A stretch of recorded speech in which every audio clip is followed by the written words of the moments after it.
Hello everybody and welcome back to the Monguli Show. Today we're going to be taking a look at the month-long March event, this Kang event that's going on and how incredibly bad it is, and how the channel is doing.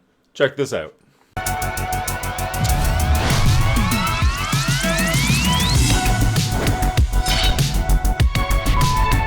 This weekly blog is just called Memory Lane, and it's going to be the month-long March event that is going to be just a walk down memory lane. The game is turning 5 years old. Congratulations, Marvel Strike Force.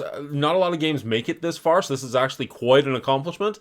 And they're throwing themselves a little birthday celebration, bringing back some events from the past, which I'm a little excited for because I didn't get to play a lot of those. I've only been playing for 2 of those 5 years, so there's 3 years worth of events that I don't know about.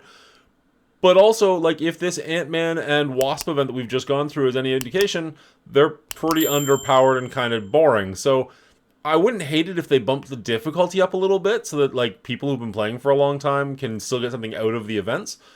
But if you're just starting out, this seems like a really good time to jump into the game, as we're going to show you with the month-long event. One of the prizes you're going to get, or I guess 3 of the prizes you're going to get, are enough shards for Kestrel, Deathpool, and Spider-Weaver to at least unlock them. Now, for people who've been playing for a long time, or even the last month, you probably have a 7-star Spider-Weaver because they screwed up. But if for some reason you don't, if you're a newer player or you weren't playing during that time, unlocking Spider-Weaver is great. Unlocking Kestrel and Deathpool are fantastic characters. They're well worth your time if you don't have them. I personally have Kestrel and Spider-Weaver at 7 stars already.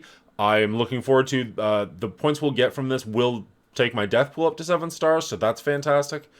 And there's going to be a ton of augmented gear, teal gear, Armory 16, Armory 17. Like, there's good stuff here, but there's nothing exciting here, right? Like, you want to get that new character. You want to get your Kang or your Titania or whatever the character of the month is.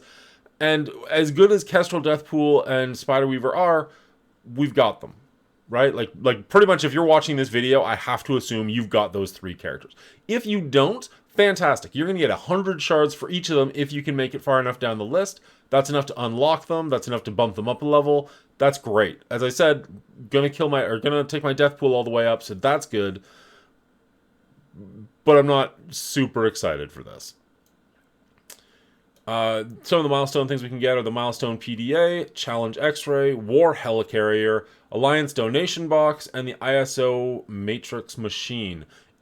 After you get all these, that'll be 157,000 points towards this 555,000 you need. Cool. The leaderboards are, I was looking at the numbers on these, they're insane. Like, if you actually do get top 3, like, my god, that is amazing. But, like, if you're getting top 3 in these events, you're probably not watching these videos, so that's cool. We're gonna get, like, down here somewhere. Like, I'm usually in the, well, I guess this range here. I don't know where you guys are. Let me know down in the comments below. If anybody by chance is in making like top 50 that's watching this, that's awesome. Let me know, and that's good for you.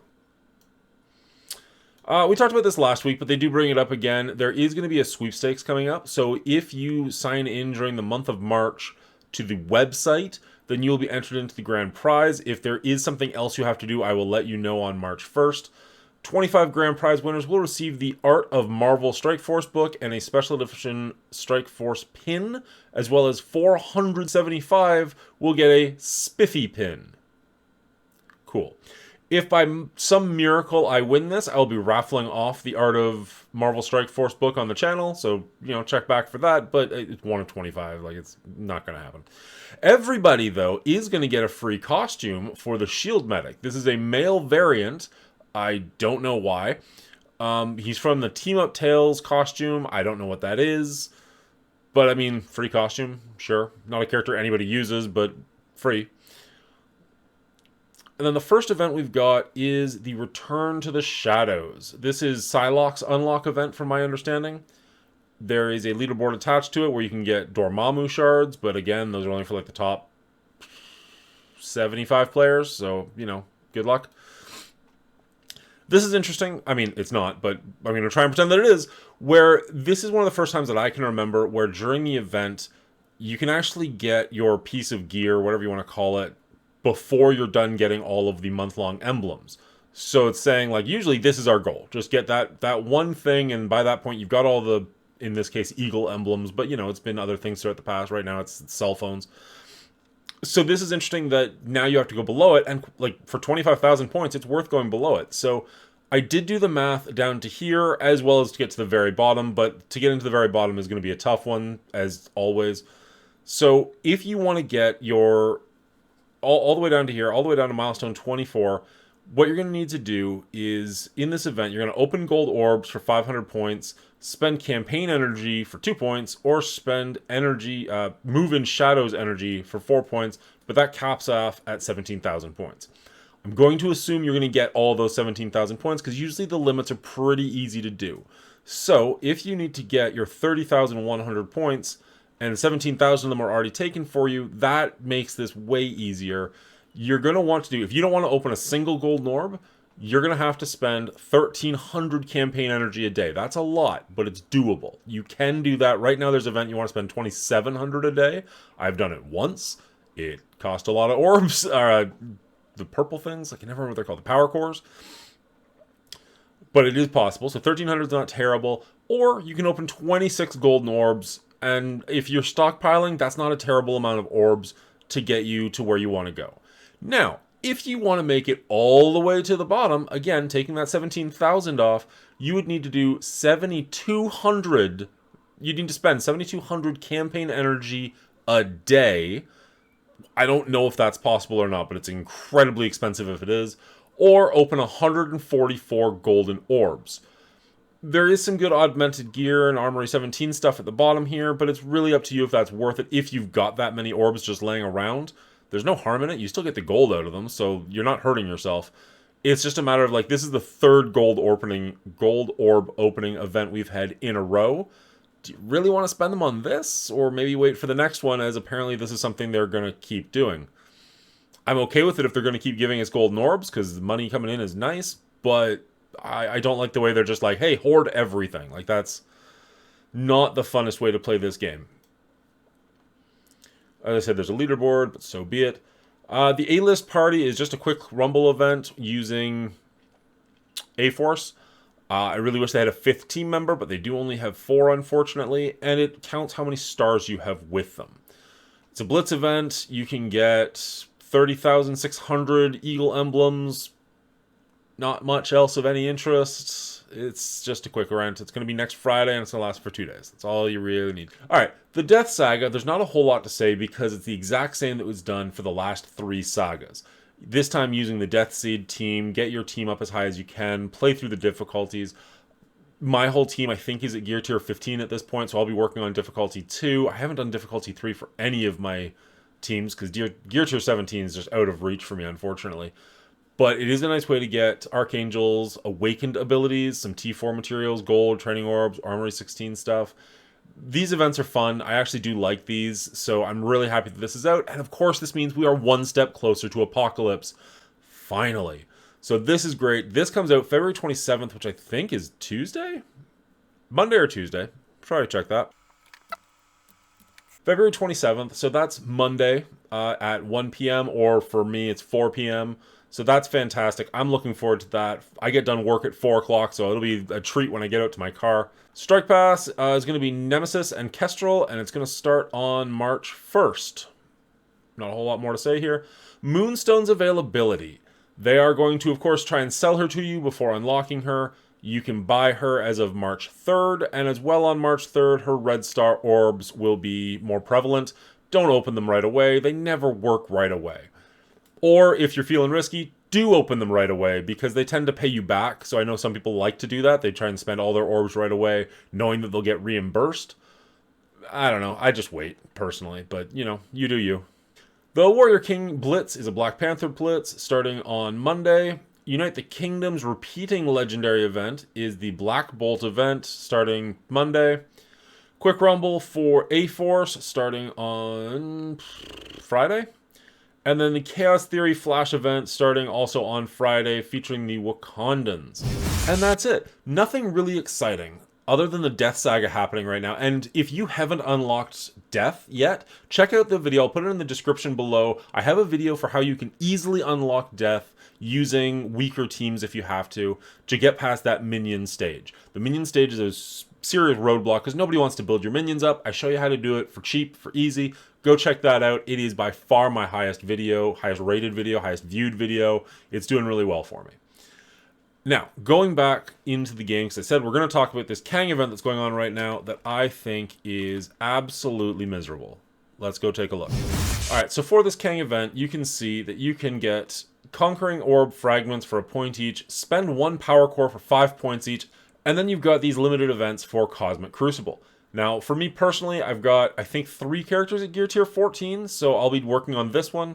There's no chance I'm getting out to 16 or 17, and at this point, I don't think I'm going to unlock Kang in time to get that 4th character anywhere close to 14, let alone the other 2. And that's really unfortunate. Like, I've had really bad luck so far with my pulls. If we go take a look... Nope. If we go take a look at Kang, right at the bottom, I've only got him at 37 shards so far. 5 of that was from a free Friday. And I think I've just been getting 2, and I think I got 1 since then. So, like, if your luck is better than mine and you're getting 25 shards, which is a really, like, unlucky... Well, I mean, they'd be very lucky to do, because it's only, I think, like, less than a percentage. Yeah, 0.38% to get 25 shards. I mean, I usually unlock these characters. I'm sure I will get them, but it's such a grind, and it's so demoralizing, because for the past little while, we've been doing these events where they guarantee you shards. Now, you're stuck at 3 or maybe 4, because there's not enough shards to get to 5, so it sucks that you're stuck at a certain level, whereas this, theoretically, you could get 4 25s, and that would really pump you up to, like, working your way towards a 4-star or a 5-star.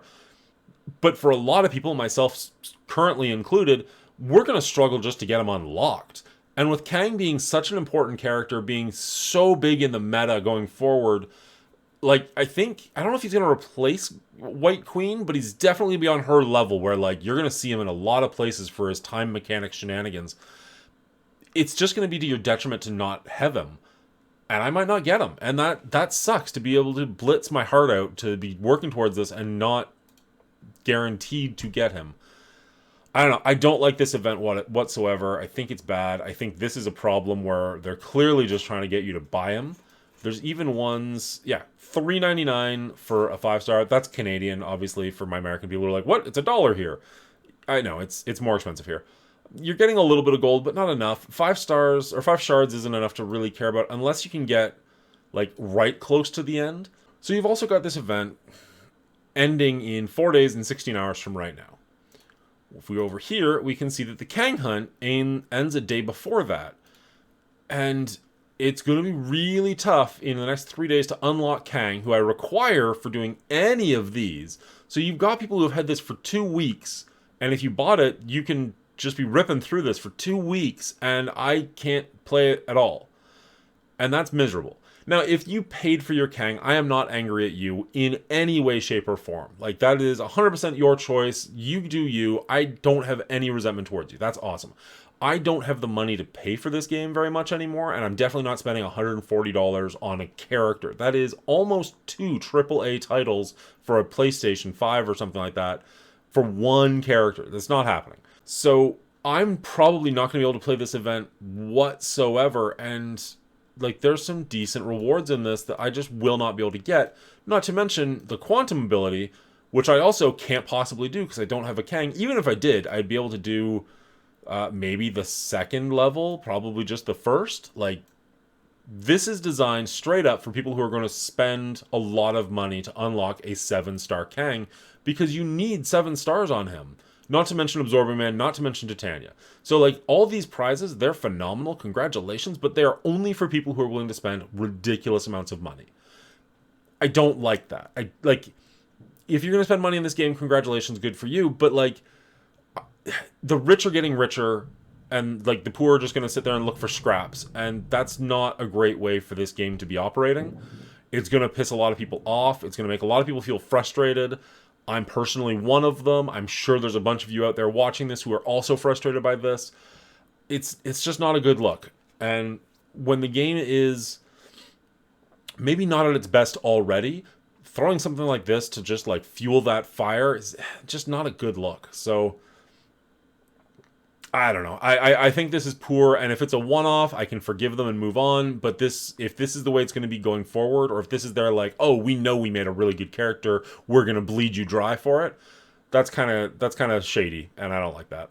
Okay, that aside, everything's done. Wanted to take a second to let you know, as of recording, the channel is at 95 subscribers. If you're still watching this and you're not subscribed, you could help me hit my goal of 100 subscribers.